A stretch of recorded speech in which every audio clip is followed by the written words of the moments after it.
Broadcasting from the Cass Corridor in Detroit, this is The Metro on WDET. I'm Tia Graham. And I'm Robin Vincent. Today on the program, Michigan lawmakers are rushing to get things done in this lame duck session. What are their priorities, and how are Democrats looking back at their time as the majority party in the House?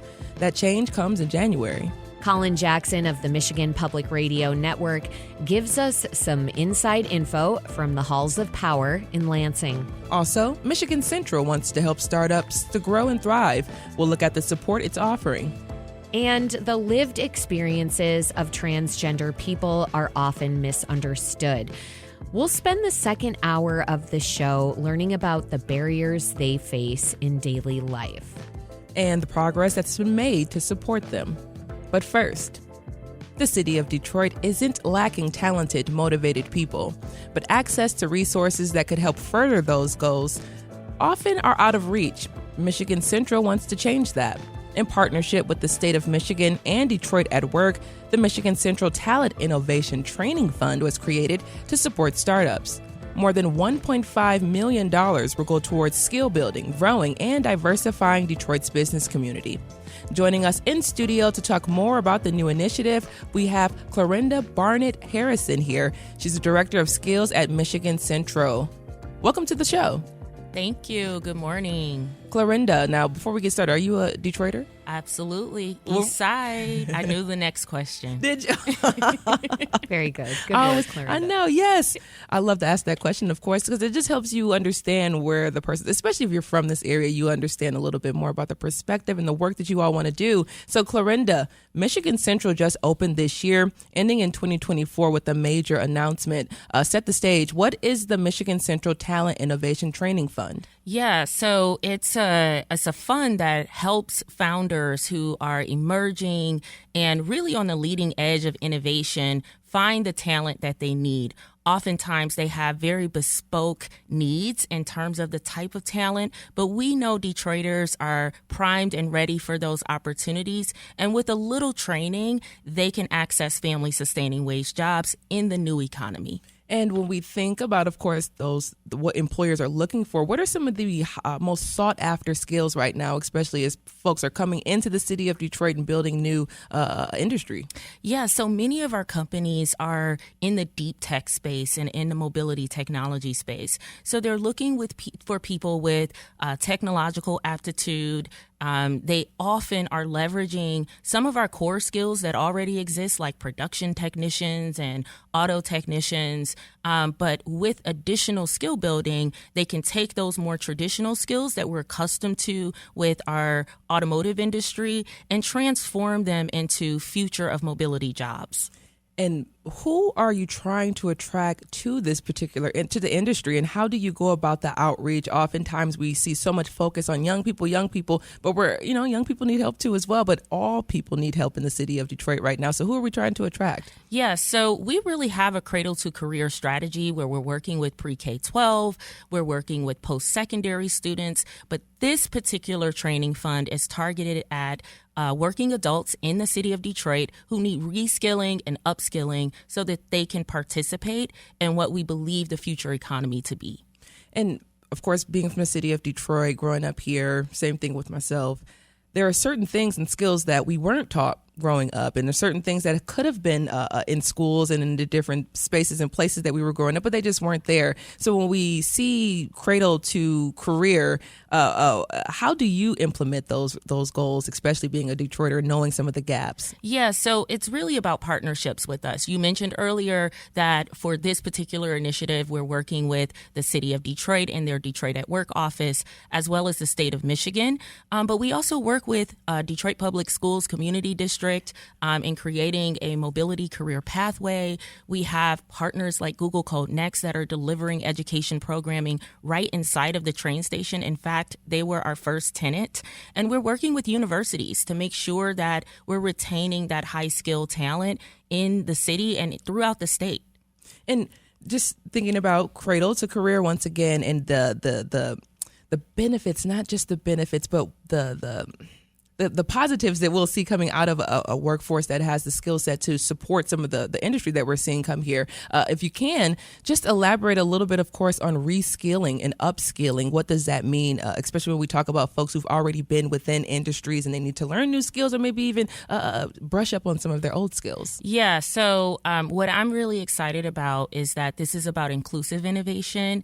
And so that's why we're focusing on the city of Detroit and the residents within this geography, because we want to make certain that as we're transforming the train station and the entire district around the train station to foster innovation, that people feel like they have a place there, that there's belonging and inclusivity. And this is one such way to do that. So we fundamentally believe that Detroiters have what it takes to be a part of this economy, and with additional reskilling, that they too can participate. Yes.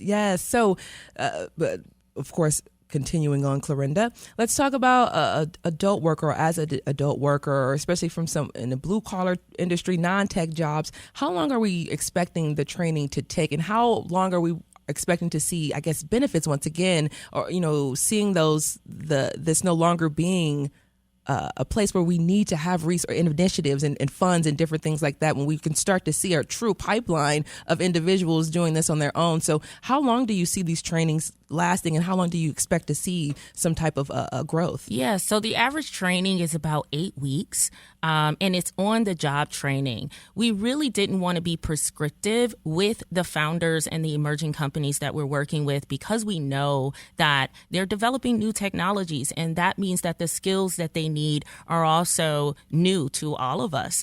And so they're bringing folks into their companies, training them on the job, and then hiring them into full-time opportunities. The training has to conclude by March 31st, 2025. So we know that this will be a quick turnaround opportunity that allow people to pipeline right into jobs. And the state of Michigan, the city of Detroit, of course, has been is turning into, and what I've heard anecdotally, I'm just going to say what I've heard through the grapevine, that Detroit's becoming a mini Silicon Valley. It's becoming this place where it's collecting a lot of tech industry, a lot of tech folk who are coming here, seeing infrastructure, and they really want to see it grow here. So what makes Detroit such a good place for tech jobs, and how far are we along?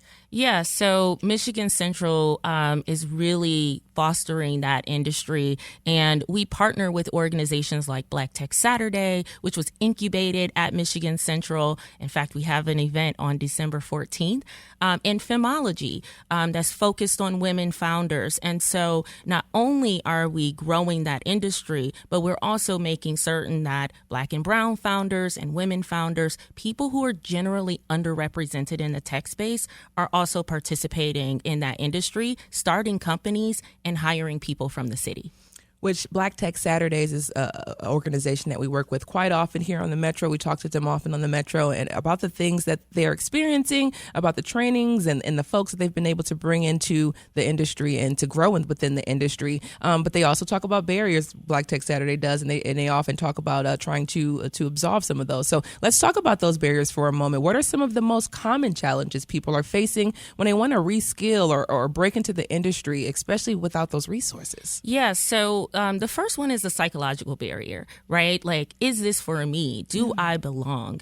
And that's why we really have events at Michigan Central where most people have opportunities to find their way into our space so that they can learn about what mobility technology and deep tech is, and really reduce that idea that it's not for them. The second part is making sure that they have the skills, which is why the Talent Innovation Fund exists, because we want to make sure that that becomes less of a barrier for people who want to participate.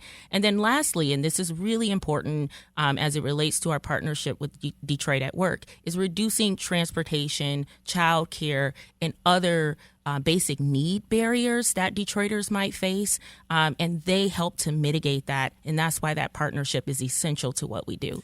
And just Continuing on, you're tuning into the Metro on 101.9 WDET FM. I'm Tia Graham alongside Robin Vincent. We're joined by Clorinda Barnett Harrison and from Michigan Central. And we're joined now by Dana Williams, the leader of Detroit at Work. We're learning more about a new initiative that will support startups. And Dana has just walked in the door, so we're super excited to bring her into this conversation. But Clorinda, as we continue to talk a little bit as well, is talking about the workers and the skills and those who you're trying to bring into this whole entire industry that's growing here in the state of Michigan. Why is it so important, especially being a Detroiter, why is it so important that we do open this lane up for those who have been here and are not leaving? Yeah, so what's interesting, just from my own lived experience, is that we've been here in Detroit. I've lived here my entire life, and, you know, I'm a 40-plus lady.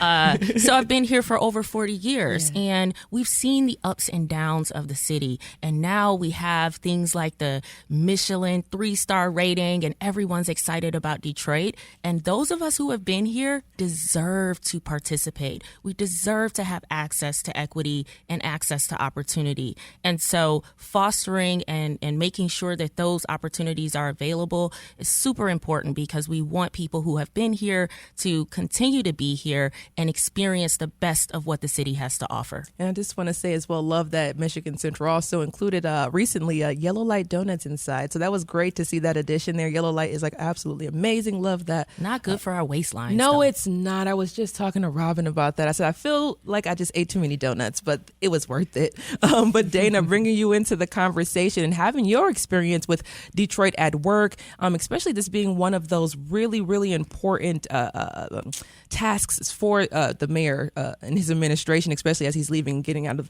moving onwards to greener pastures for himself, hopefully, fingers crossed, we'll see. But we've been talking about reskilling, upscaling, and growing Detroit's tech sector. What does Detroit at Work come into this conversation, and what will Detroit at Work's role be with talent innovation? Well, thank you so much. I'm so glad to be here this morning.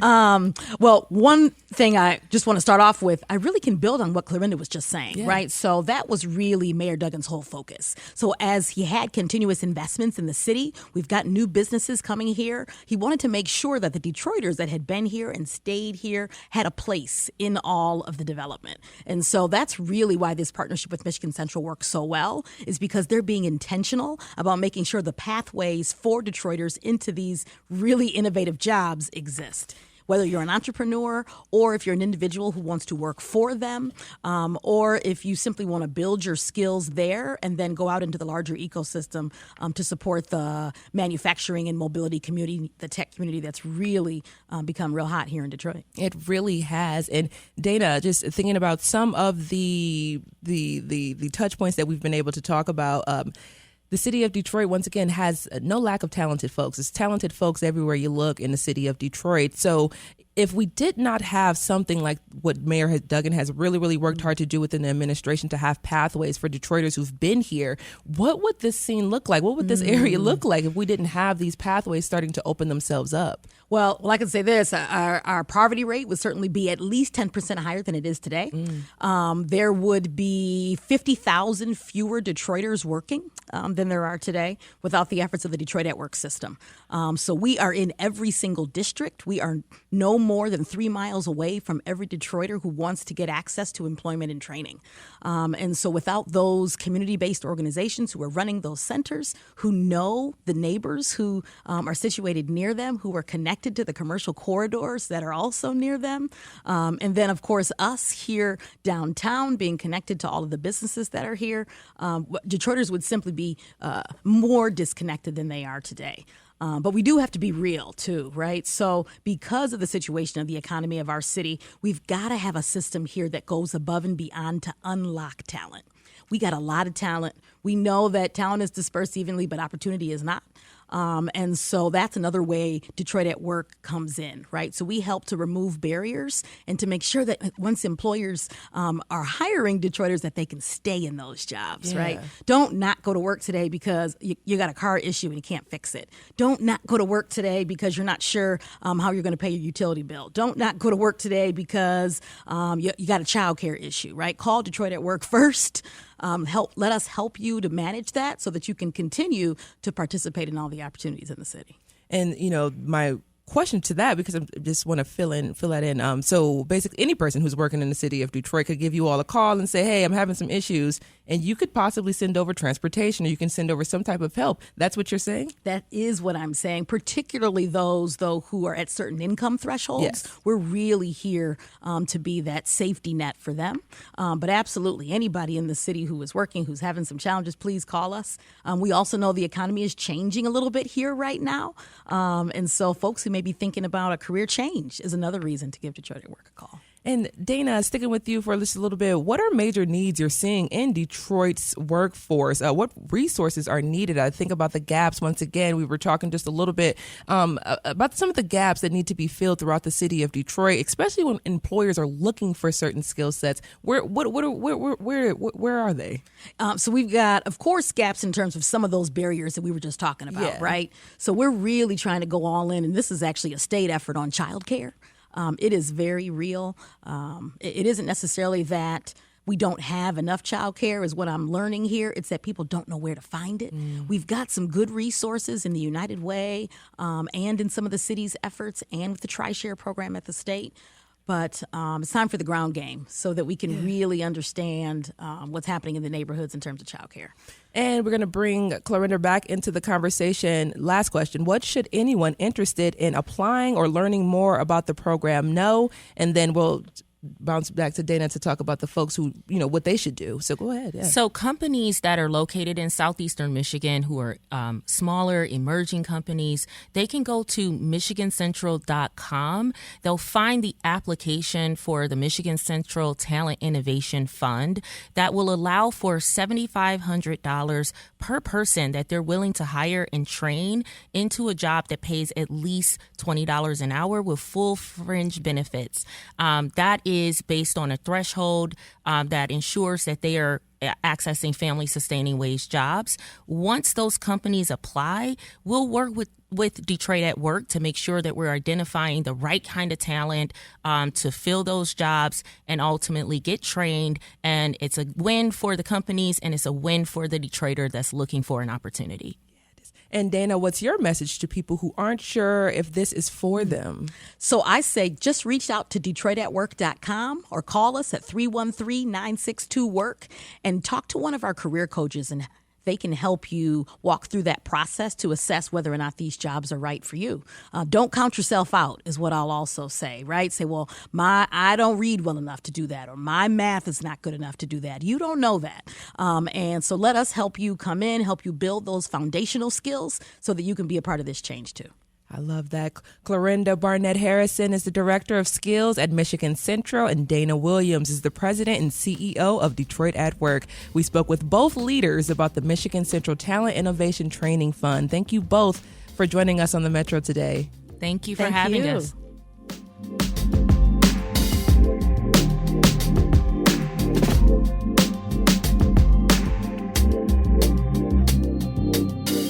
From the WDET newsroom, the city of Detroit has declared a cold weather health emergency. It's turning the Detroit Public Library branches and its recreation centers into warming centers for residents who need them. The city's health department says local partners have provided 1,200 beds and will add about 200 more in January.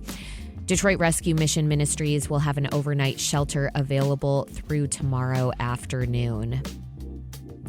Detroit Mayor Duggan's looking for someone to run city buses. Interim DDOT Director Michael Staley says he's leaving at the end of the year. He joined the Transportation Department in 2022 to fix its unreliable transit service for riders with disabilities.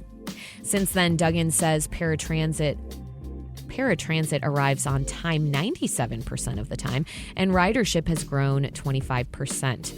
Duggan says he plans to hire a new DDOT director before Christmas. Coming up, we'll learn about what bills state Democrats may pass before they no longer have a majority in the state house at the end of this month. Stay right there.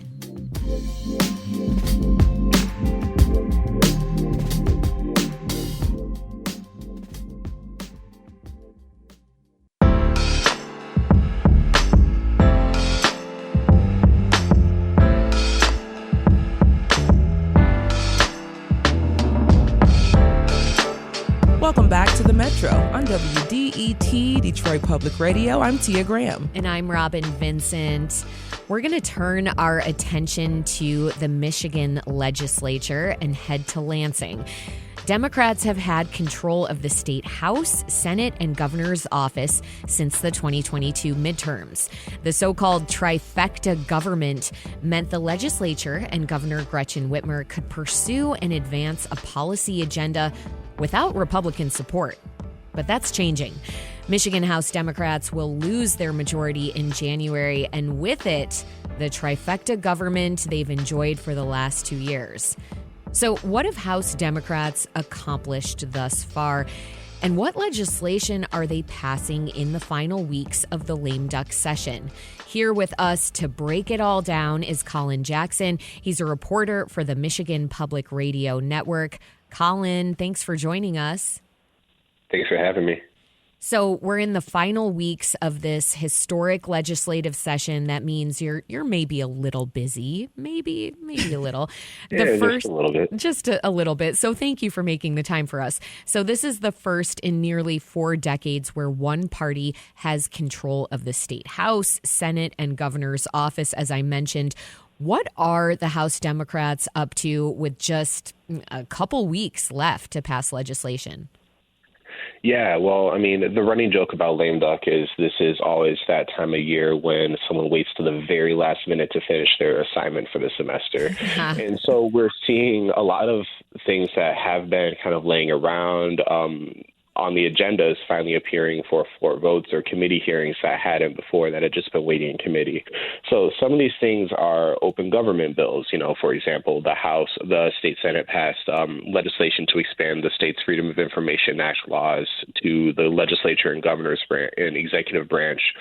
They passed those bills back in June, or those bills have just been in a House committee since then. And yesterday we heard testimony on those bills in the House committee, and those voted on to the full House floor for potential vote. There's priorities that have been, rumored to be happening, but you're never quite sure if there's enough support for them, like a resurgence of the state's film tax credit. Those bills had been on the agenda for the past couple days in the House and hadn't received a vote. The latest, I could be missing it, but I hadn't seen them on the agenda for today, for example. And then you have other things, like justice reform legislation, bills to limit the way kids are being sentenced to life in prison without parole, or to give people behind bars a second look at their sentences, especially if they receive lengthy prison sentences as a young person. And so there's a lot of bills just being considered right now. Colin, so I'm guessing that you've been sitting in on a lot of these hearings, and I'm wondering if there are some testimonies that really have stood out to you among some of these issues that you've just mentioned. Yeah, so the one thing about lame duck, unfortunately, is because there's been such a push to pass some of these bills in the actual Senate and House floors, I haven't had as much time to make it to the committees as I would like to.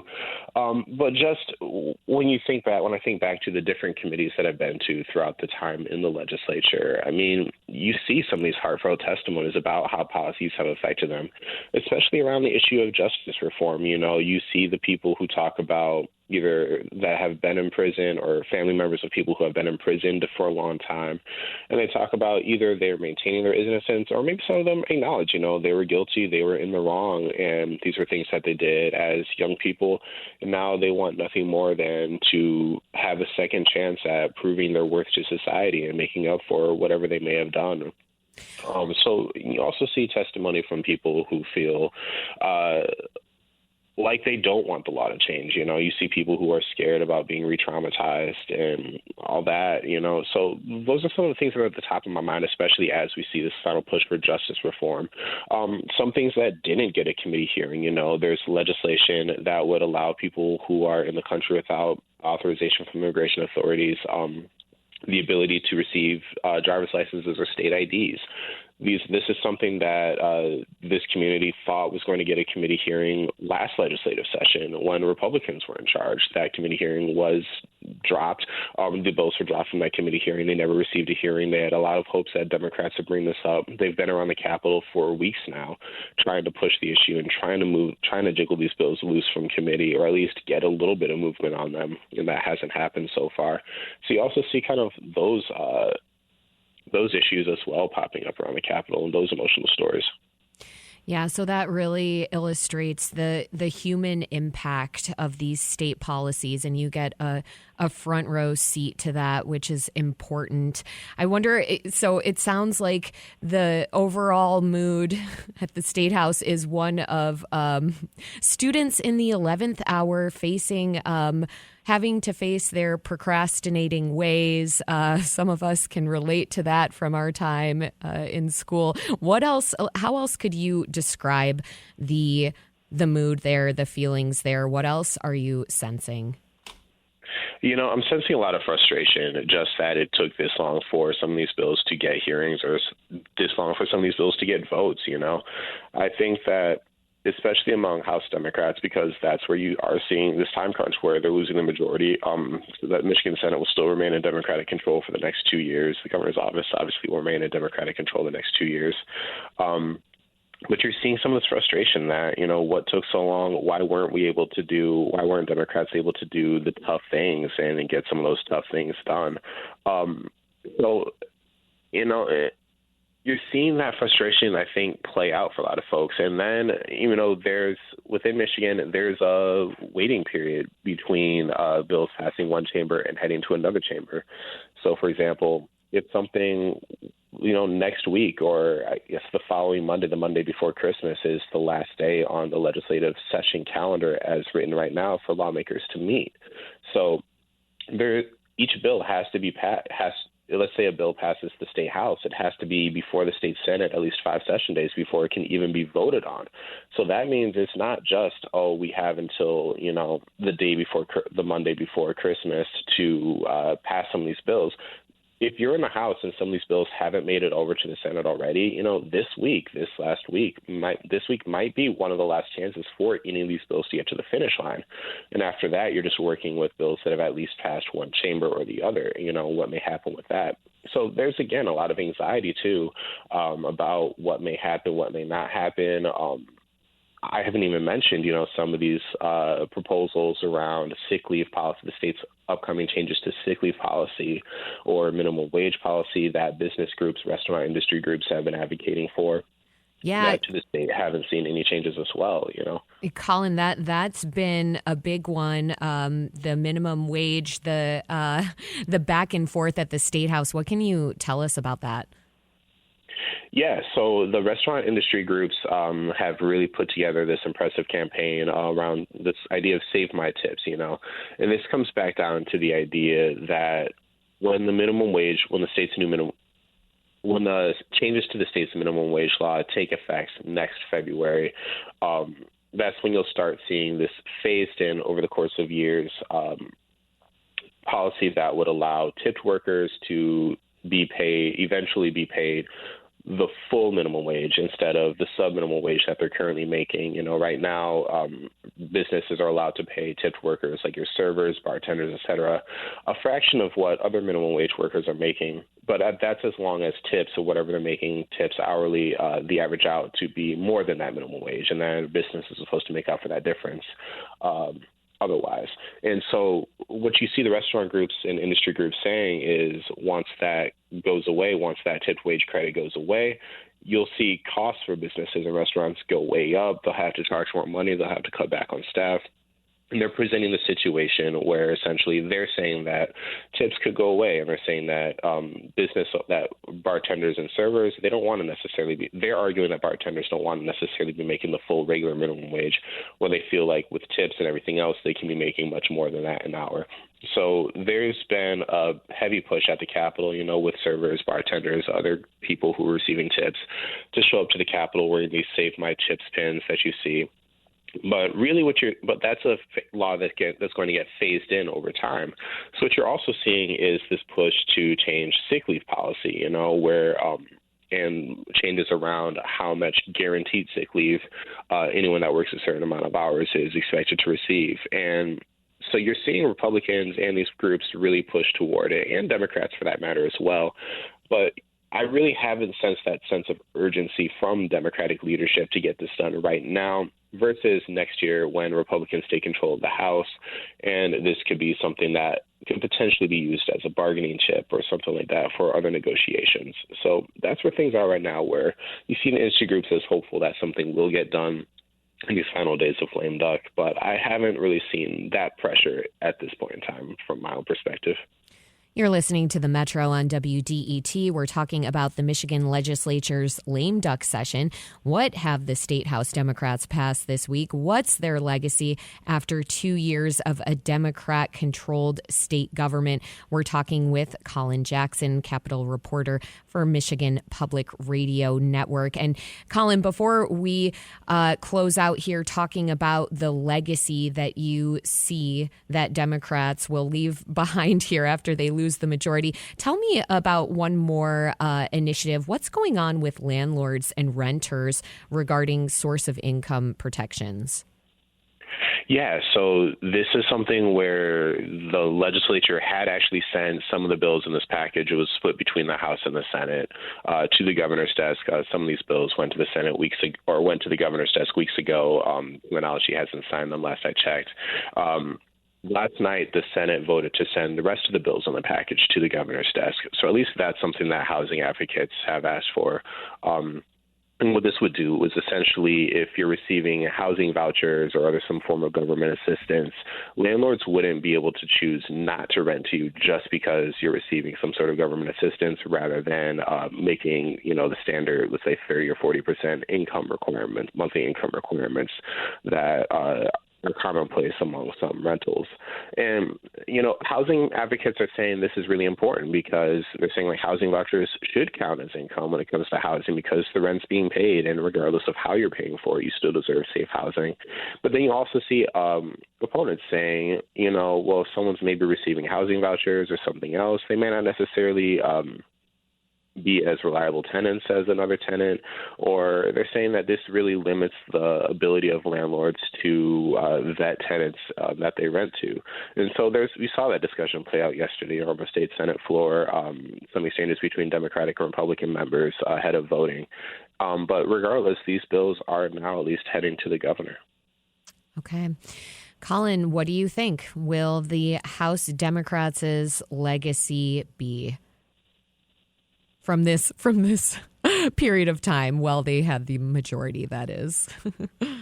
Yeah, it's hard to look at that question right now because I think recency bias definitely plays in. When you look at how Democrats started this trifecta, they took on some bigger issues, like repealing the state's right to work law, expanding civil rights protections, repealing the state's defunct 1931 abortion ban. They were expanding the state's earned income tax credit. Those were big things that we saw a lot of press releases about. Those were also relatively easy things that all Democrats, and for that matter, some Republicans, were at least in favor of policies in practice. And then you saw as 2023 went on, they took on some tougher things like safe storage laws, like adding safe storage laws, or a universal background checks when it comes to buying a gun, or rewriting the state's energy laws in favor of clean energy and trying to speed along that clean energy transition. Those were some bigger Democratic policies that didn't receive much Republican support. But then you saw that switch with 2024 at the start of this year, when 2 House members had left to become mayors of their local towns.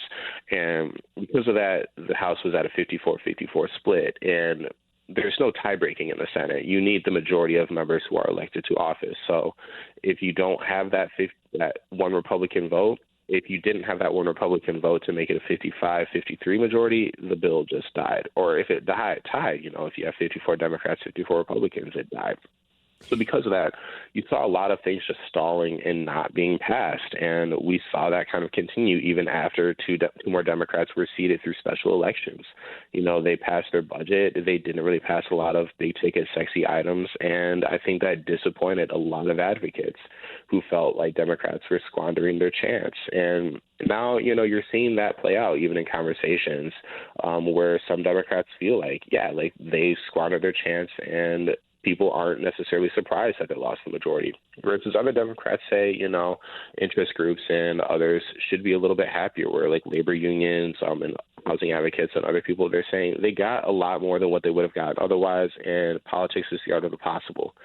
So I think it remains to be seen how we look back on this trifecta 10, 15, 20 years down the road.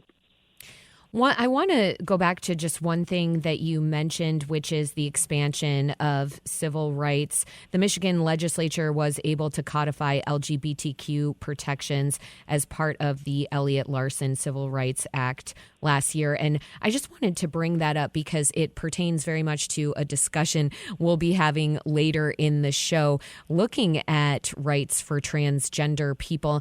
Can you tell us what those protections mean, what they were able to codify? Yeah, so the state civil rights law is something, and it's exactly what you think it would be, right? You can't discriminate against someone because of race, gender, age, etc. And so when they expanded Elliott Larson earlier this year, it added sexual orientation and sexual identity as protected classes here in Michigan. So those individuals also would not be able to face discrimination.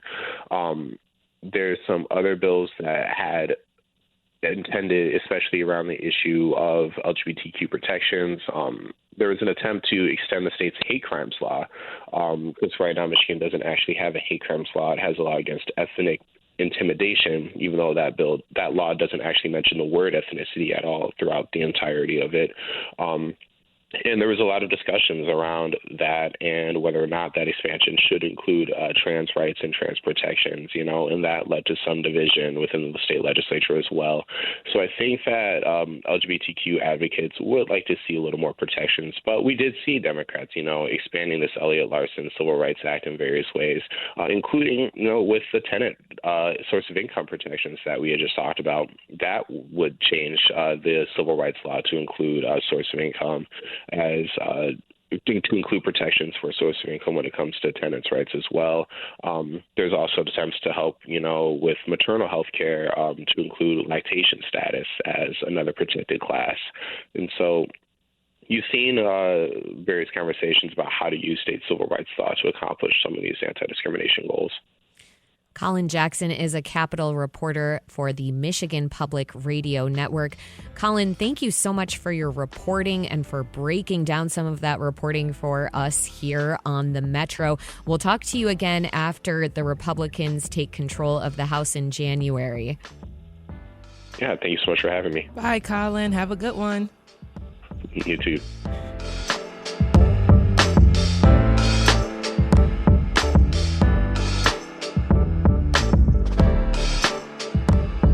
There is a cold weather advisory right now with wind chills making it feel like -1 Fahrenheit out there. The city of Detroit has declared a cold weather health emergency. It's churning the Detroit Public Library branches and its recreation centers into warming centers for residents who need them.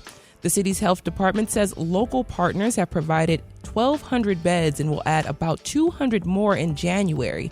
Detroit Rescue Mission Ministries will have an overnight shelter available through tomorrow afternoon. President Joe Biden is commuting the sentences of roughly 1,500 people who were released from prison and placed on home confinement during the coronavirus pandemic. He's also pardoning 39 Americans convicted of nonviolent crimes. Coming up, Detroit has its very own Michelin guidebook. We'll discuss what's in it and what it means for the city after the break.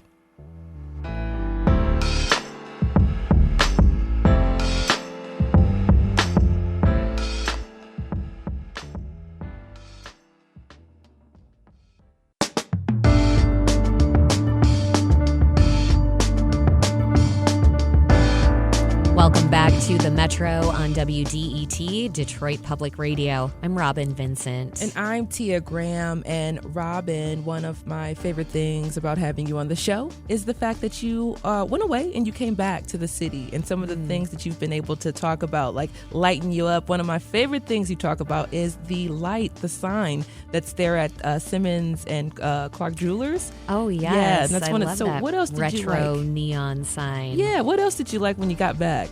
Oh my gosh.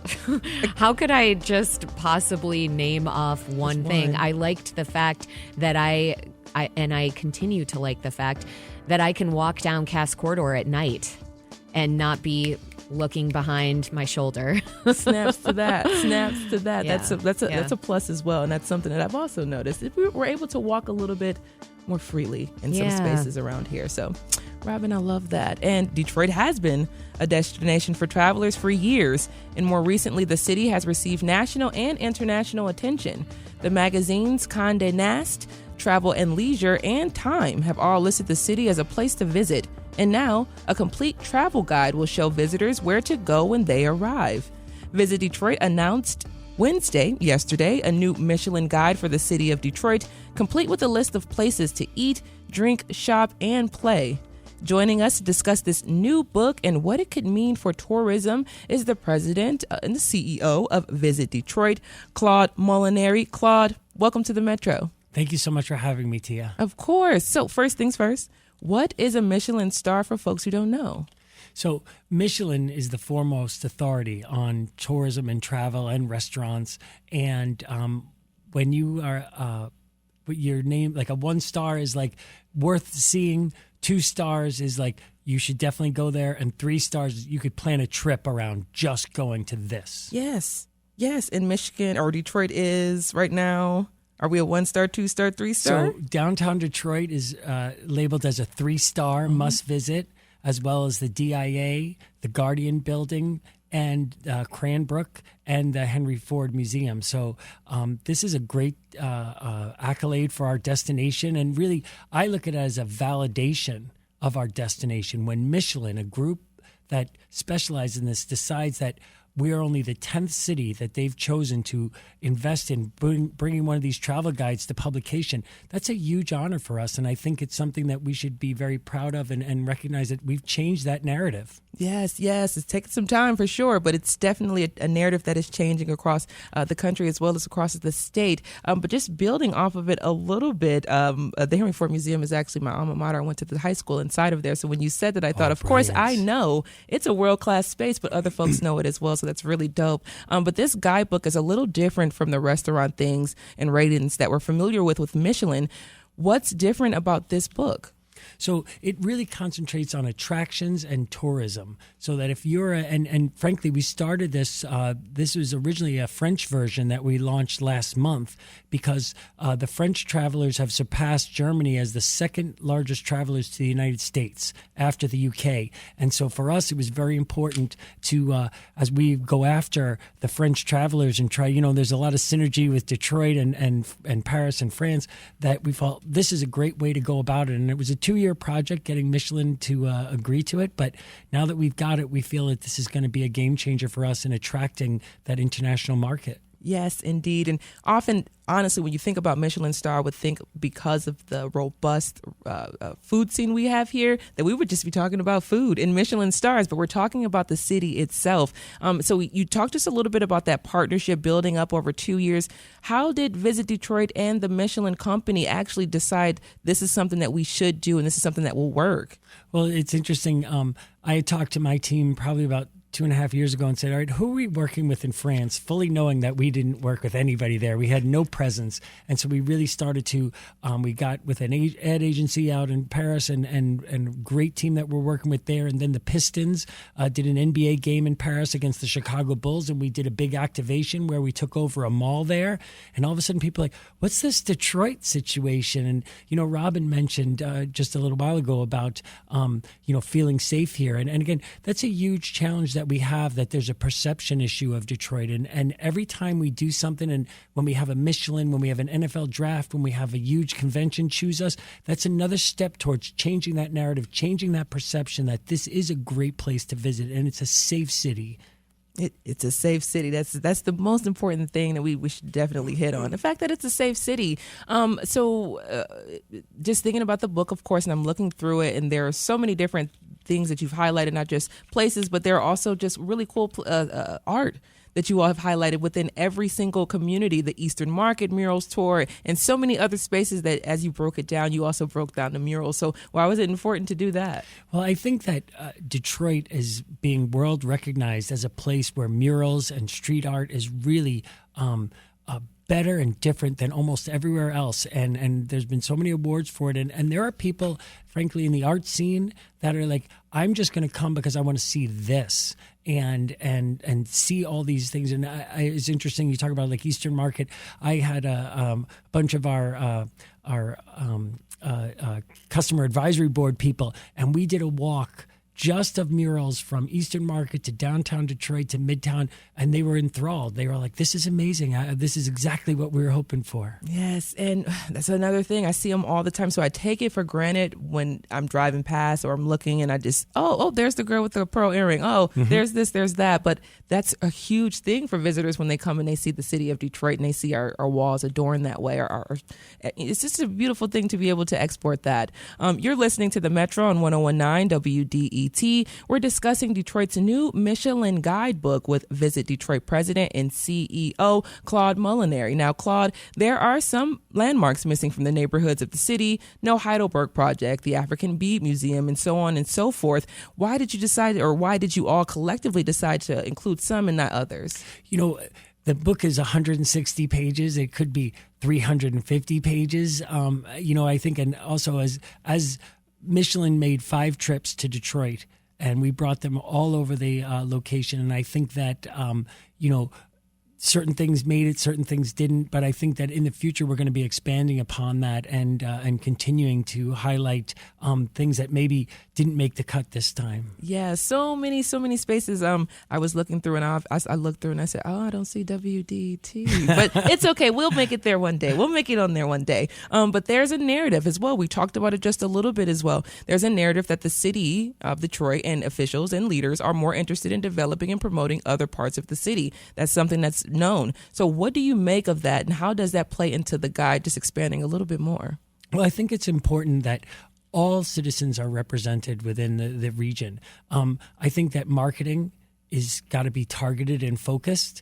I have like my suburban partners that sometimes will say to me, like, you're too focused on the city of Detroit. And I said, well, we only have so many dollars to put towards so much marketing, and we really need to focus on those things that will capture the attention of the mass travelers. And then once they're here, then they can experience all the other things. But the first thing we got to do is we got to get them here. And so I can't necessarily talk about, the far reaches of Macomb County or the far reaches of Oakland County, which is all within our area of the 3 counties, Oakland, Wayne, and Macomb County.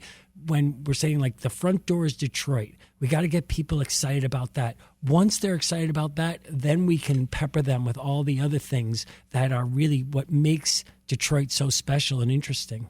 Now, the guidebook is going to be one of those tools used to market the city of Detroit better for those who are interested in visiting. But we recently, just yesterday, had a world traveler on the show, and she talked about that particular fact. Detroit needs better marketing and it needs better visibility. So in what ways will this, in which ways are you hoping that the guide actually does its own job at being a marketer for Detroit? Well, no question that, there's a saying like, you can tell a lot about somebody by the company they keep. Mm-hmm. Well, Michelin decided that Detroit was who the company they wanted to keep with. Again, there's only 9 other cities in the United States that have one of these Michelin Green guides, and it's a big investment for Michelin. I mean, if nobody buys the book, if nobody, then it's not worth it for them. I mean, they're banking on getting great ROI on this. So this is another step towards that process. And again, we frankly at Visit Detroit, we are. Our funding, majority of it comes from an assessment on hotel rooms, and we've got legislation in Lansing today that we're hoping that's going to increase that legislation so that we can increase our marketing efforts. Again, the more hotel rooms that are sold, the more assessment revenue we receive, the more we can then market, which means we'll sell more hotel rooms, which means we'll get more money, which means we can market more. So it's a virtuous circle. And again, we're seeing the last 2 years have been record years for Detroit as far as hotel rooms sold, and we're going to continue to push forward on that. And again, it's you can't turn on the TV without seeing those 3 law firms that are constantly pushing forward. They're getting ROI on that. They realize it. So we're definitely boosting our efforts to market Detroit as a world destination. Yes, and this is the Michelin Guide, Travel and Culture for the City of Detroit, and it was actually released Tuesday, and it's available. Where can you pick it up if you're interested? Amazon, bookstores, visit Detroit.com. We're going to be linking it there so everybody can get it. And again, as much as this is really set for the world and international traveler, if you live in Southeast Michigan, you can definitely use this book. I know for myself, I grabbed 7 things in there. I was like, I didn't know this was there. I'm very disappointed in myself. I got to check it out. I was the same way, Claude. I was looking, oh my gosh, I've heard of this place, but I've never been, and here it is. So it gives me a reason to go. So we have been chatting with Claude Molinari, the president and CEO of Visit Detroit. Claude, thank you so much for joining us on the Metro, the 10th city to be chosen by Michelin to be guided, or to be a guide. Thank you so much. You're welcome. Thank you.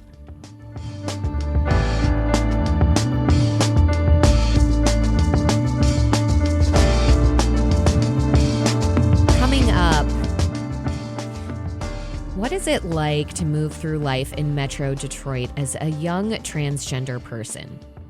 And the incoming Trump administration, with its transphobic rhetoric, has some people worried about trans rights being under attack. So we want to hear from you. Are you a trans person, or are you close with someone who's trans? What are you feeling right now ahead of the upcoming Trump presidency? Call and let us know.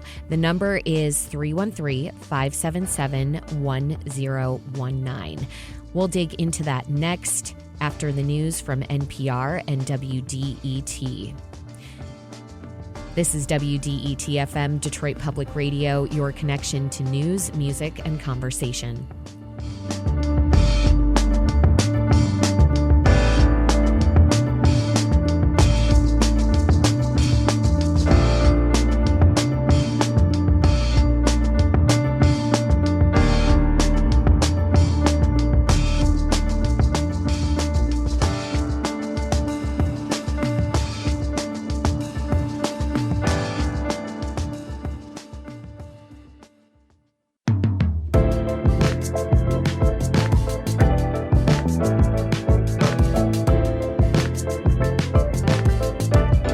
Welcome back to the second hour of the Metro, where we go deeper into pressing issues in our community. I'm Tia Graham. And I'm Robin Vincent. People in the queer community are on edge after the election of Donald Trump. At least one LGBTQ crisis hotline for young people through the Trevor Project saw a 700% increase in calls after Trump was elected. That's not for nothing. Trump has uttered no shortage of transphobic rhetoric, and there are concerns that he'll roll back federal protections for transgender people. That brings us to Detroit resident Valerie Jean Blakely and her family. Valerie has a transgender son who is 16 years old. After the presidential election, she and her family sat in a bedroom for 2 days. They sat and they talked, and then they talked some more. They unpacked their anxieties and discussed what it could mean to have Trump back in the White House for their family and for transgender rights more broadly. This hour, we'll think about those questions. We'll try to walk in the shoes of young trans people in Metro Detroit to understand the challenges they face daily. We begin with Valerie Jean. Valerie Jean, thank you for joining the Metro. Thanks for inviting me to be on the show, Robin. So, For listeners who don't know, we will just say a transgender person is someone whose sex assigned at birth is different from who they know they are on the inside. That's a definition we drew from the Human Rights Campaign. Now, Valerie Jean, your son was 6 years old when he discovered his transgender identity. Could you tell us about that? Yeah, it was. We were a family who had been in community with a lot of diverse people, and so when Jason looked at me one day and said, "Hey, I'm not a girl, and you can't call me that name anymore," when he was 6, and he told his siblings, we all kind of rallied around him. It wasn't too hard to be like, okay, let's see what we can do to make sure that you're taken care of the way that you need to be. And it was something that my family was able to, at least the immediate family, his siblings and myself and my husband immediately were on board with. Valerie Jean, I wonder for you as a parent, how that moment changed you. Well, there's a lot. I started thinking of ways of keeping him safe and having to tell family members that it would be totally foreign to, that didn't have the same kind of community work under their belt that I'd had, to where where they would question it. I wondered, a lot of people thought I was a bad mom. A lot of people still think I am because I immediately accepted it and said, okay, this is what we're doing. And we're going to keep you safe type thing. So there was a lot of changes in my day to day. I spend my days kind of pre-paving. That's what I call in my head. I'm not sure what the actual term or what people use, but like everything from doctor's offices to going to visit a friend's house or going to the movies. Like I'm calling ahead of time. I'm making sure that the staff knows that what name to use, what pronouns, and making sure that there's not any kind of bias or bigotry or prejudice in that space in any kind of way, so that I can keep them safe. So there was a lot of things that I just had to, as moms, we do that all the time. If your kid's sick or, things like that, you do what you have to do to take care of them the best way possible. So there was a lot of things. Valerie Jean, I want to go back to something you just said, which is that people think you're a bad mom simply because you're the mom of a transgender son. Why do you think some people have such a hard time with transgender people? Oh, they think that it's some sort of influence, that they've been influenced in some sort of way, that I influenced them. I think that, there was that I allowed it immediately. I didn't question it. I didn't kind of browbeat him in saying, oh, no, you're a girl. You're going to live your life as a girl, that type of thing. It was the immediate acceptance and expecting everybody else around me to accept it, or I just wasn't going to be around them. Jason can't be around people like that, right? So that was, It's a lot. I mean, you're describing a lot that you take on as a parent. I wonder how that feels to you personally. Do you feel like you have to hover to be a helicopter mom, as the term goes, or do you feel like this is just enough? Do you feel like you're not even doing enough, that you need to be doing more? There's always that question, do I need to be doing more? I don't consider myself a helicopter mom, but I keep him close. When he walks into a public bathroom, I stand outside it, or I send Buddy in with him. I do keep him very close. And, I definitely, I learned a few years ago, a trans friend of mine, we were on the front porch, and she said to me, she was like, the average expectancy of a trans person is 30 years old. And it broke my heart, and it changed the way that I do a lot of things. So am I a helicopter mom? I don't think so. But do I keep him extremely close and watch him? Absolutely.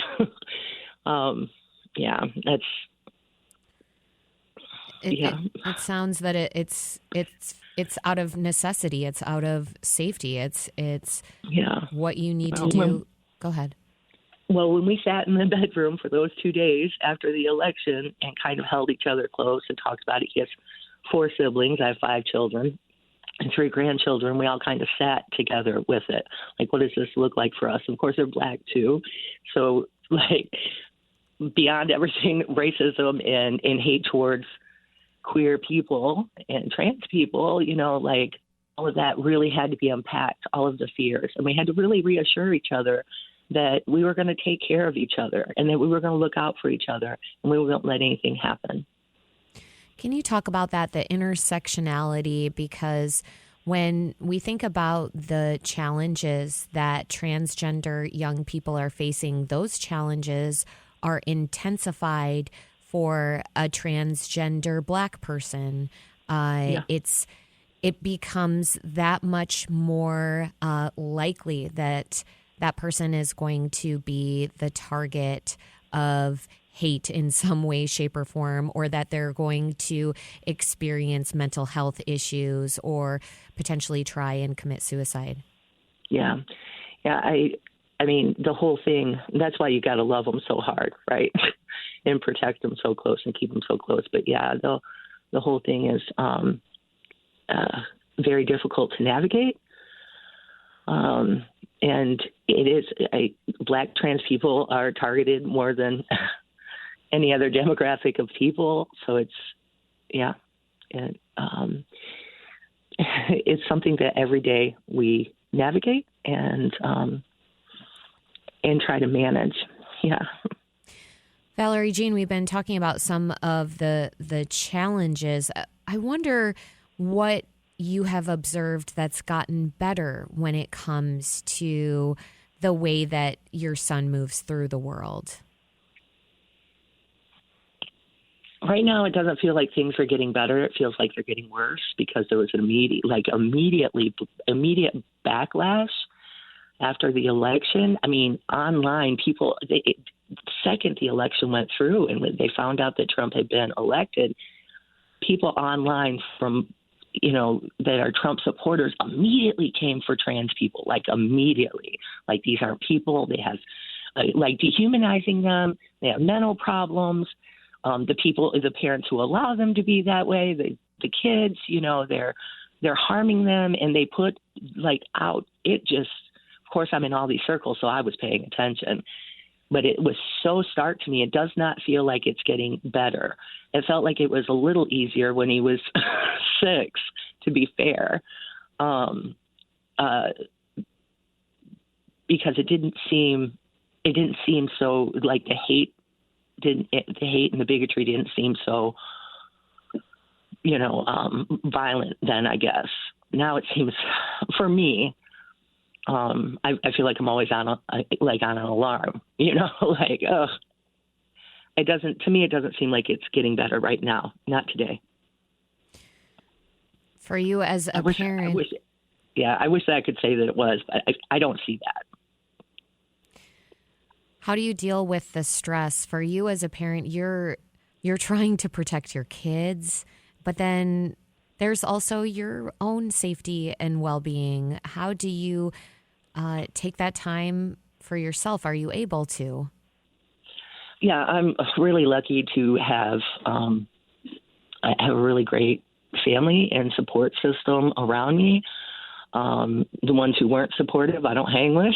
So the ones that are here, my mom's really, really supportive. So if I'm having like a stressful day or something, I will call her to help me navigate through it so that we can, so I'm lucky to be surrounded by a lot of love and support.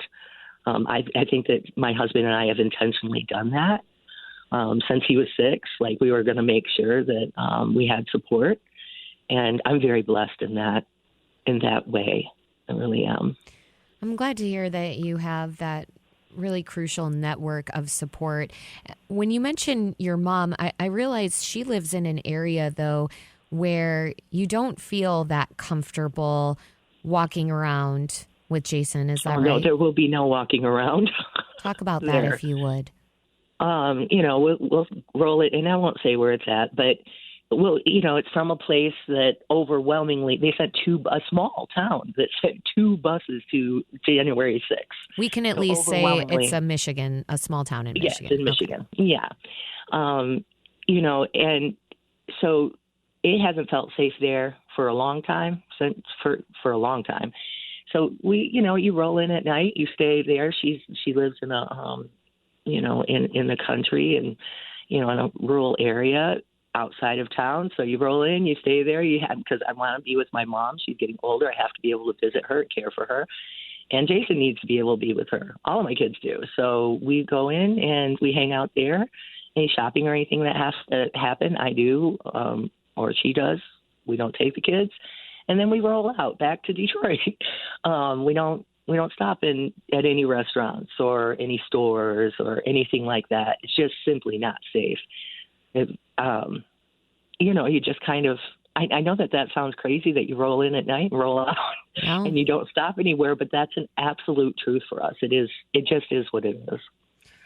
I think it's important for us to just sit here for a moment with this notion, because Valerie Jean, you are describing a type of America that some people think is far in the past. And it is reflective of the lack of understanding that still very much permeates many different parts of the U.S. I wonder what you would want some of those folks to know who have created the kind of environment that you don't feel safe spending time in with your son. Well, first, it's more of an experience I wish that they could have, or I want them to have. I want them to be around diverse people. I want them to have an experience with trans people where they see that they're just loving people trying to live their lives in the best way that they can and feel good in their own body.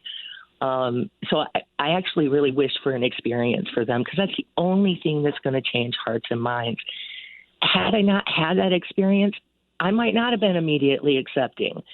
You know what I mean? Had I not been around like diverse community and things. So I wish and want that for them. But if I had to say like one thing from a mom to a person that for really no reason hates trans people because they really don't understand it, I guess I would say, you want love. You want understanding. You're not a perfect person, but you still want love and understanding for who you are as a person, right? And that's the only respect, right? I would want that. I would think that I would ask them to open their heart, I guess. I don't know. I would ask them to open their heart. That's the only way out of this, because just hating somebody or having deep prejudice against somebody that you don't know, that you don't understand, somebody that you've never met, that's a heart problem to me. Valerie Jean, what is your hope? Where do you see your son in the future? What do you envision for him? Where do you see him going? Where do you want him to go? On what path? I want him to go on whatever path makes him extremely happy. And as parents, unfortunately, we can't choose that path. But I always want that, whatever that is for him. If he wants to, he's taking a lot of pictures, wants to be a photographer, things like that. I want him to be extremely happy. I always want him to be safe. I feel like we have a long road ahead of us of organizing to keep trans kids safe. Unfortunately, we're going to have to deal with lawmakers and things like that. But also, I think that people like me and allies, we're going to have to take the streets and do public protests and things like that, and say, hey, collectively, we're going to protect these kids, whether you like it or not. Whether the higher ups, the people making laws, billionaires that hate their trans, all of those people, right? Like, we're going to protect these kids. We're going to create safety networks to protect these kids. And they can make laws or not, but no matter what, we are. It's being done all over the country. People are organizing. It's been really, really sad to see people actually moving out of the country, the people that are able to. Other people are rushing to move out of certain states where the rights have been completely taken away, and trying to find somewhere else. But people living in poverty don't have that. I'm grateful that I live in Detroit because I wouldn't be able to move. I couldn't do that. I'm grateful that I live in a place that he can walk around and be safe here. That's actually what I'd love to end on, Valerie Jean, if we could, is what you feel, how it is for your son to move through life here in Detroit, in the city. Do you feel that the city has been a relatively welcoming environment for him? Absolutely. Yes, I found that very much. I mean, like I said, I have to prepay places. Right. Sometimes they mess up at the doctor's office or something and call him his dead name or, things like that. But as far as moving through Detroit, no worries. We do a lot of community work in organizing. I organize around water. So we're in a lot of community spaces, and I don't worry about them here. And I haven't had a bad experience with people here besides the occasional, like I said, misgendering or dead naming. Valerie Jean Blakely, thank you for joining us on the Metro to describe what it's like for you and your transgender son to move through life. Thank you for having this conversation and inviting me to be on, and I hope that it was helpful for folks and solidarity with other parents. Seriously, thank you.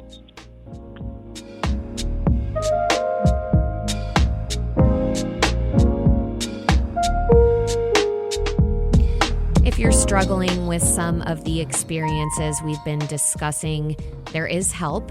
You can reach out to the Trevor Project for confidential support. You can call 866-488-7386, or you can text 678-678. And just a note of clarification, our guest mentioned that she had heard trans people have a life expectancy of 30 years old. We couldn't find data to confirm that specific figure, but according to Duke University, trans people do die at earlier ages on average than non-trans people. Coming up, we continue discussing life for transgender people in Detroit with the Ruth Ellis Center. We also want to hear from you. On the heels of the Trump campaign's transphobic rhetoric, are you worried about trans rights being under attack? Are you a trans person or close with someone who's trans? What are you feeling right now ahead of the incoming Trump administration? You can give us a call. Let us know. It's 313-577-1019.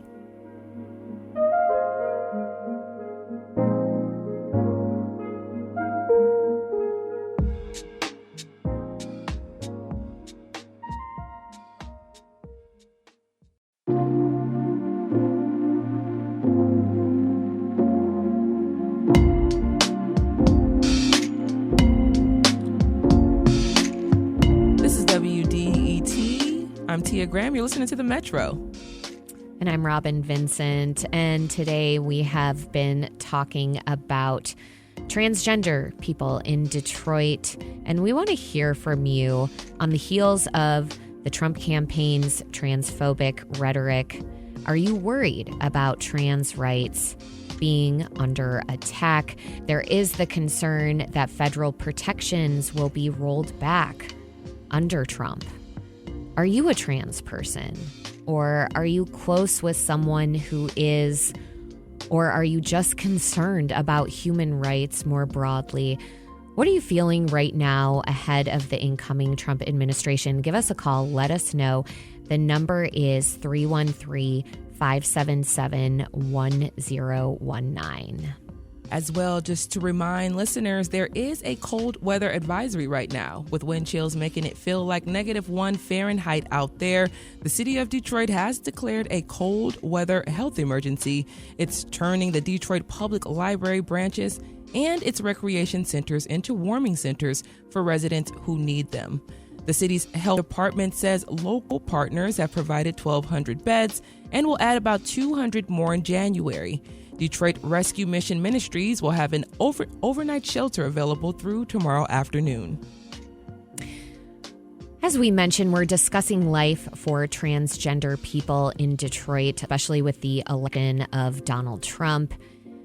A lot of his transphobic words have gotten people on edge. And if you want to join the conversation or add your thoughts, the number is 313-577-1019.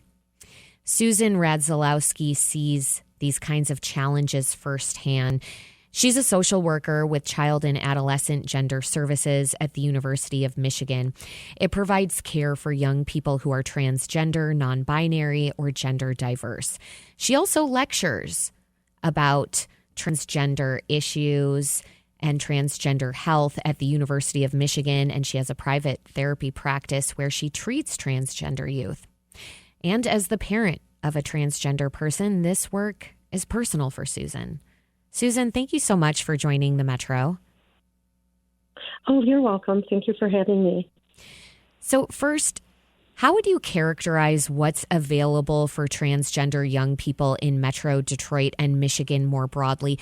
Would you say that they have the services and support that they need from, we'll start with a mental and physical health perspective? Well, in comparison to our neighboring states, I think that we here in Michigan have a more robust service system from both a medical and mental health perspective. That being said, there can be long waits for services, but the services are available.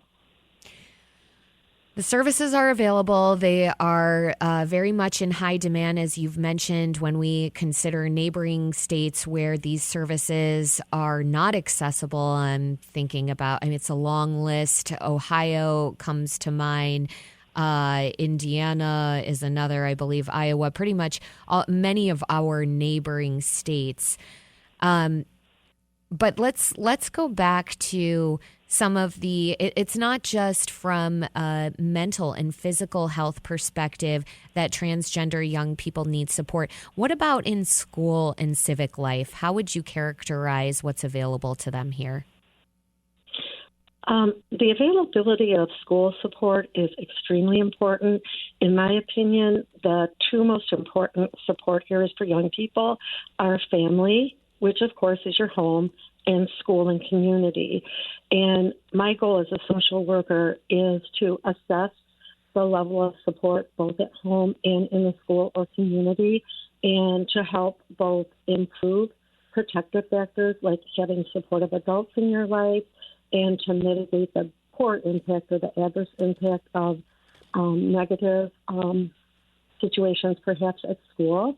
And so there are a lot of resources in the community to provide support and training. Oftentimes, working with identifying just one teacher or counselor or one adult ally at school can go a really long way to making a transgender child feel safe at school. And so education, training, these are really important ways to impact and improve those environments for transgender students.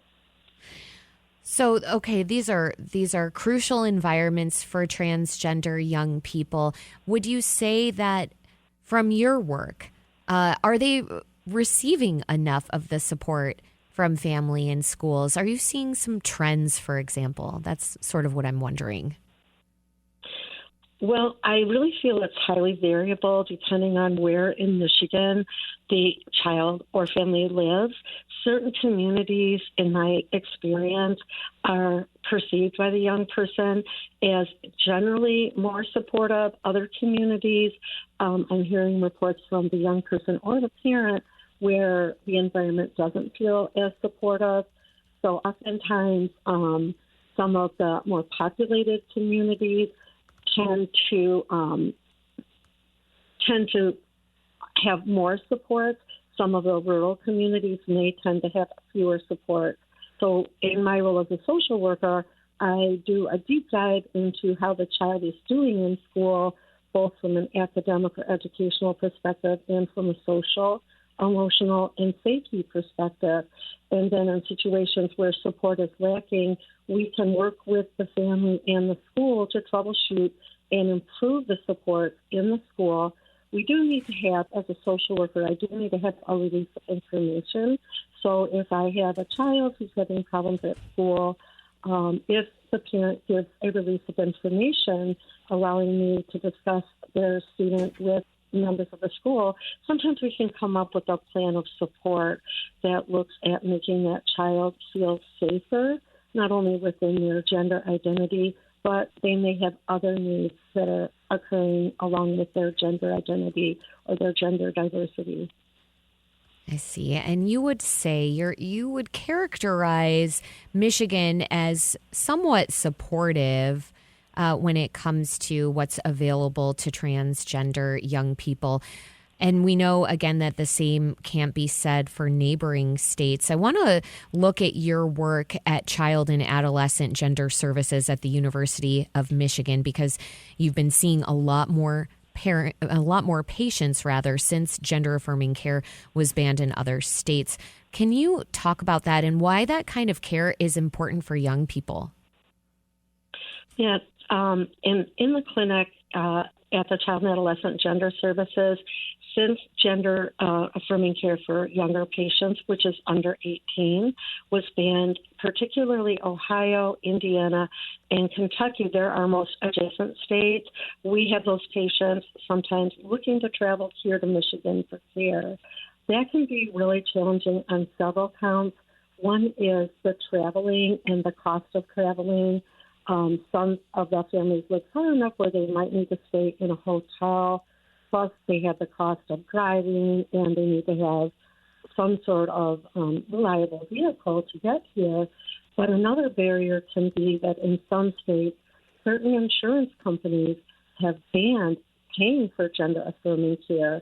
So a family from a state where gender-affirming care has been banned may call to schedule appointments for services, and they may subsequently find out that while they can come and travel to Michigan for receiving those services, they will have to pay out of pocket because of their insurance refusing to cover it because of the gender-affirming bans in their state.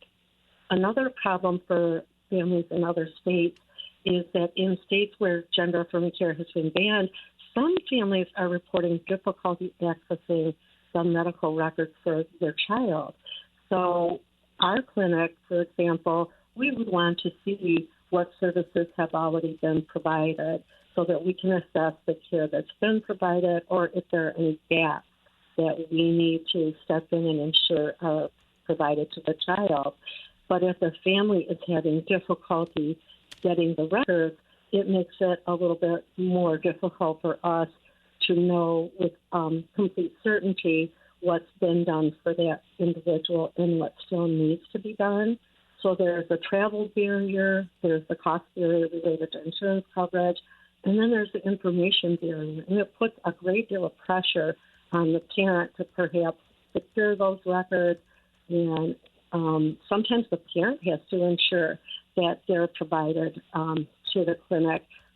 Sometimes the previous provider, due to the gender care bans, isn't able to share those records.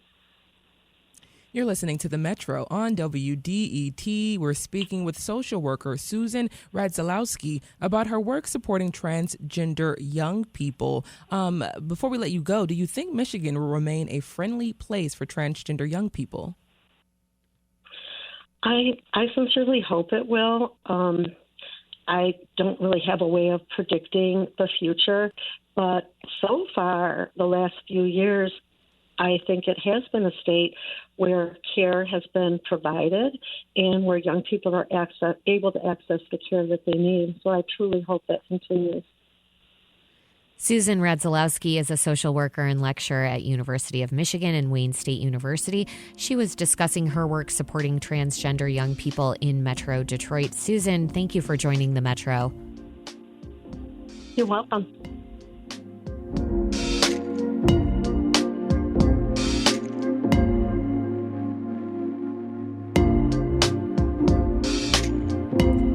Coming up, we continue discussing life for transgender people in Detroit with the Ruth Ellis Center. And we also want to hear from you on the heels of the Trump campaign's transphobic rhetoric.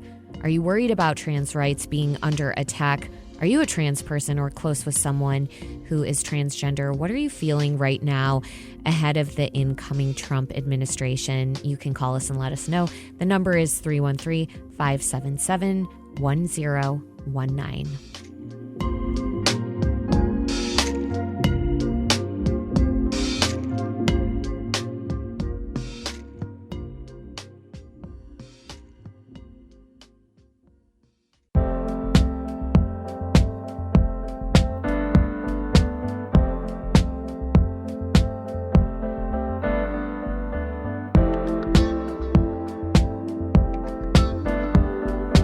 Welcome back to the Metro on WDET, Detroit Public Radio.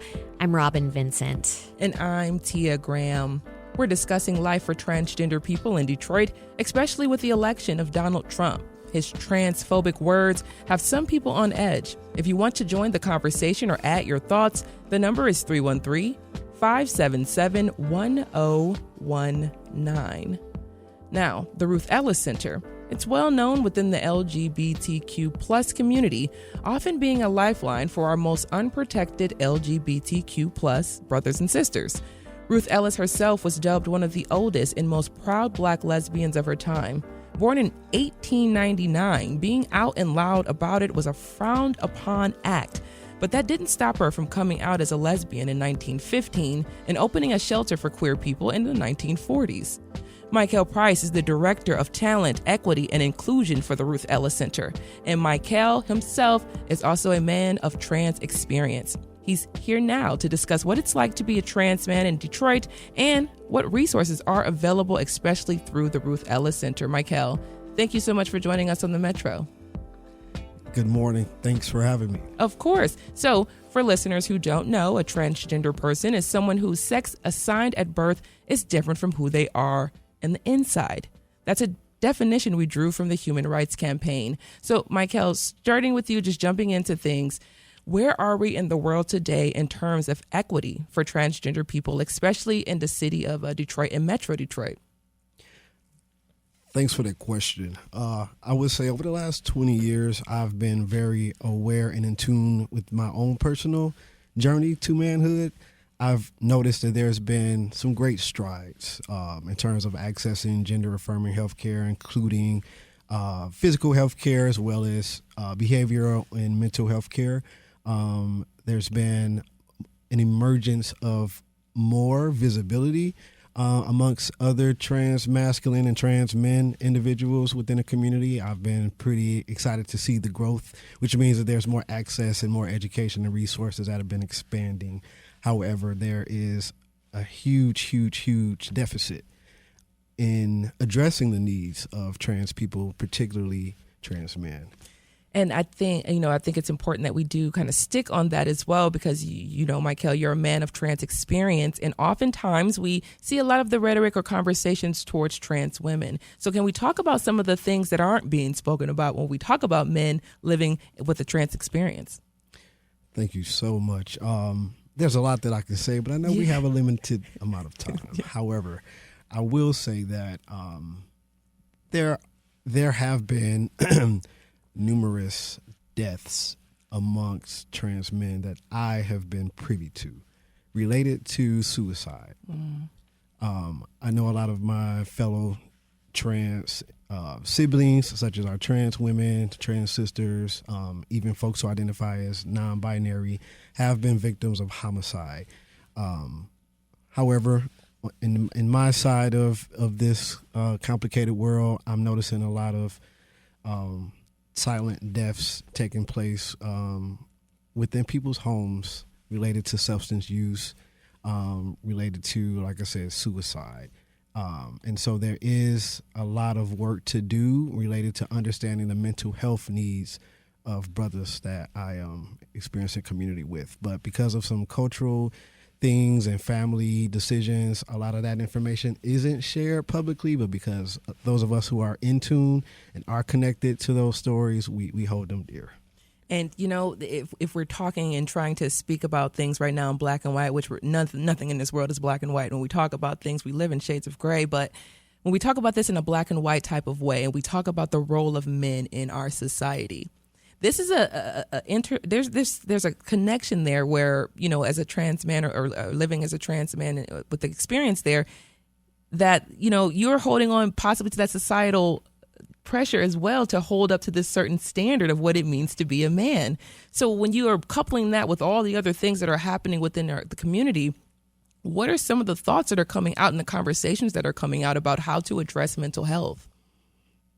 Well, one, stigma is a very trendy word and a very relevant word to some of the barriers that exist related to addressing the mental health needs on both the patient and client side as well as the provider side. I believe there's a lot of misconceptions and biases that play on the role of the provider side that doesn't enable or provide access to transmasculine folks. Yeah. As well as cisgender men, right? That's an issue as it relates to men in general. Don't see themselves in the context of addressing mental health. And so I just think that that's something that's really on the forefront, is that stigma.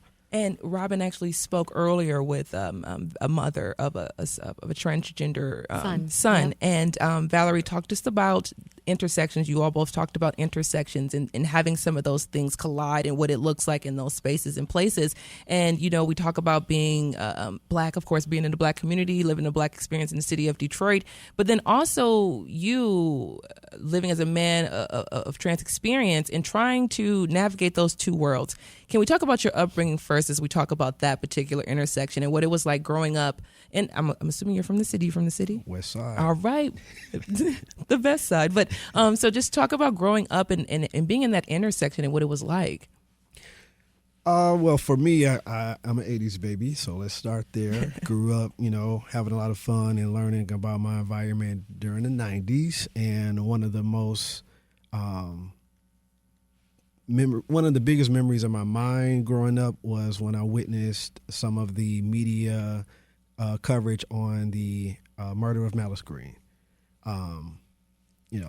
Police involved murder, of a Black man that resembled some of my own family members. And at 7 years old, watching, the trial and seeing like how difficult it was to hold, law enforcement accountable at that time, I was pretty stunned. And fast forward up through the years, I think my family was very accepting of my masculinity.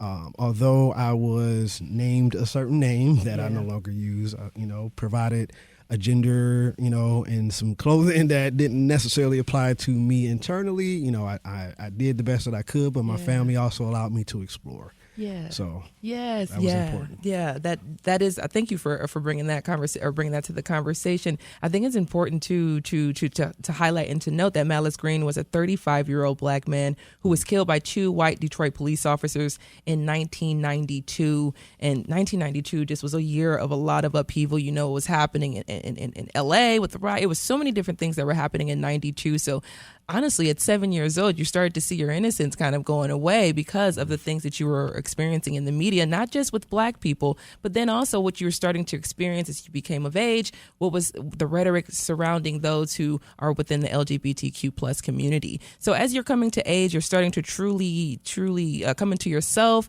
You're starting to really see yourself as who you are. What did that look like as you started to transition on?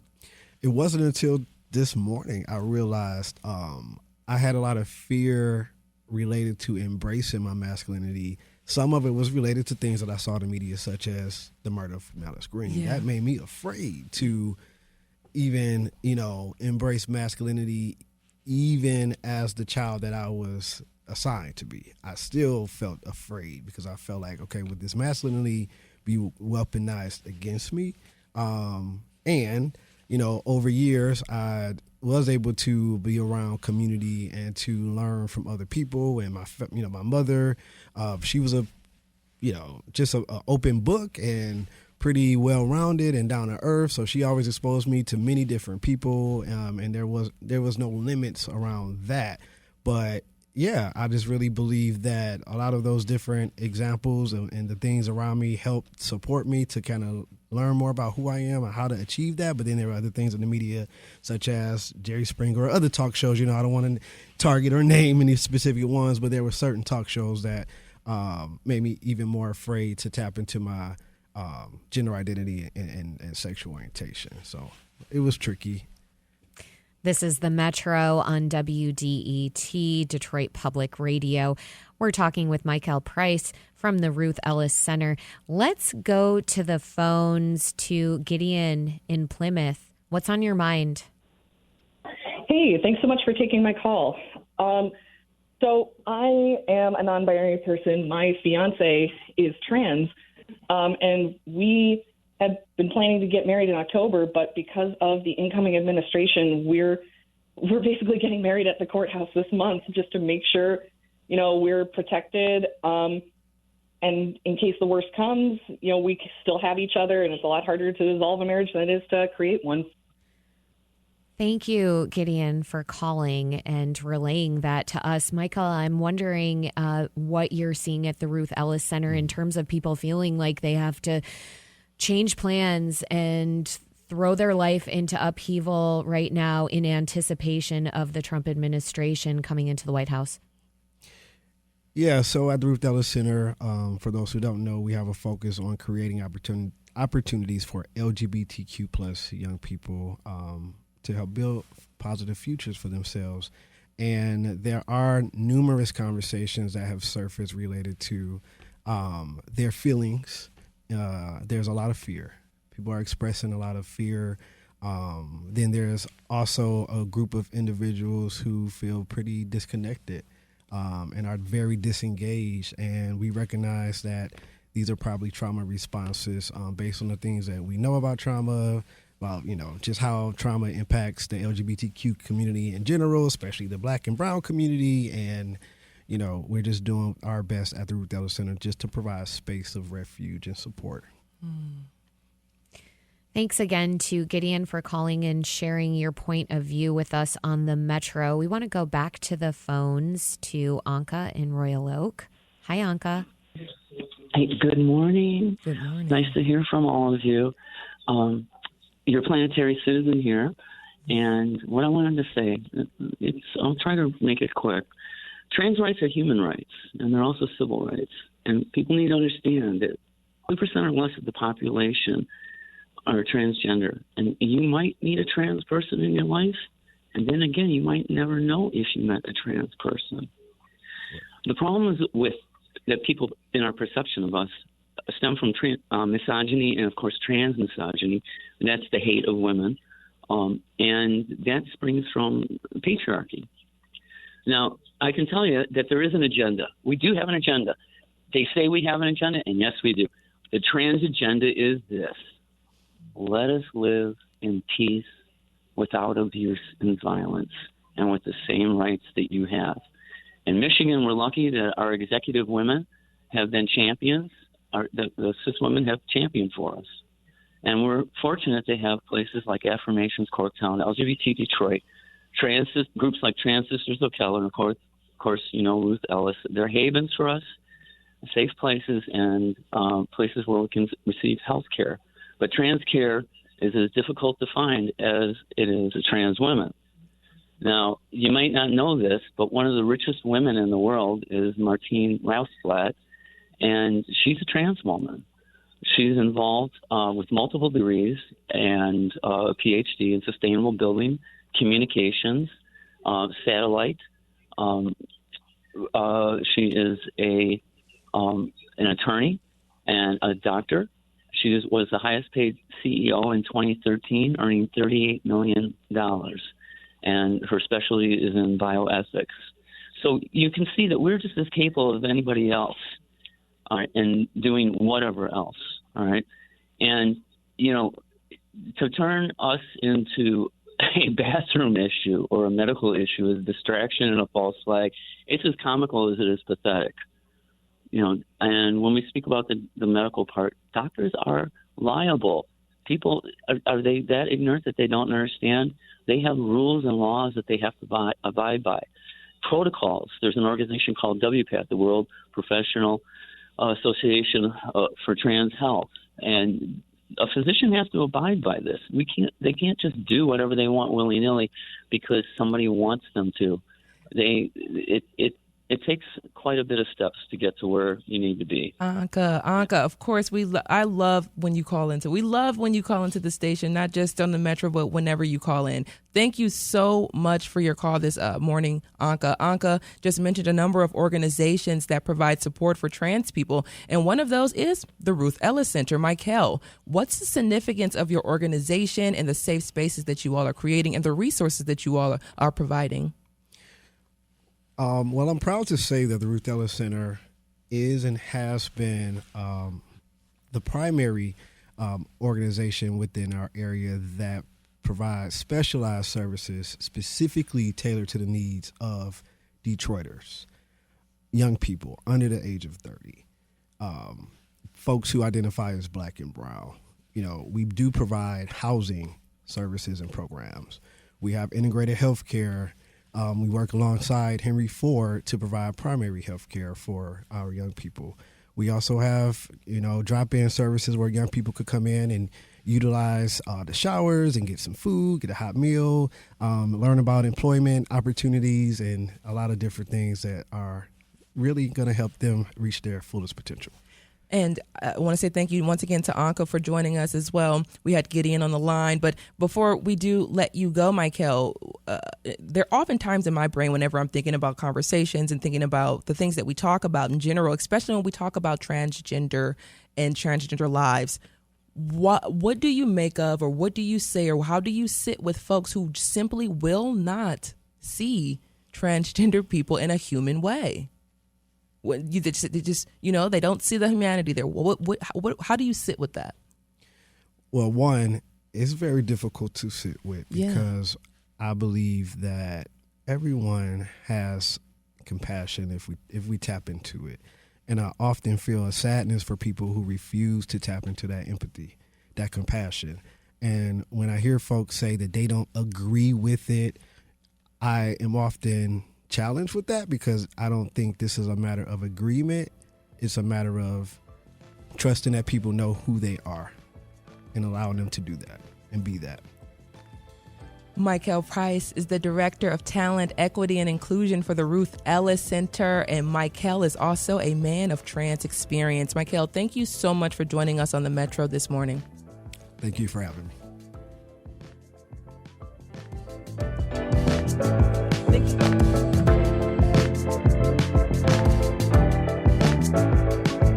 That's the Metro for Thursday, December 12th. The show is produced by Sam Corey, Carrie Jr. II, and Jack Philbrandt. Our engineer is Nate Bender. Our senior producer is David Lyons. The Metro is a production of WDET, a listener-supported service of Wayne State University. This is WDET-FM, Detroit Public Radio, your connection to news, music, and conversation. Thanks for listening. We'll see you tomorrow.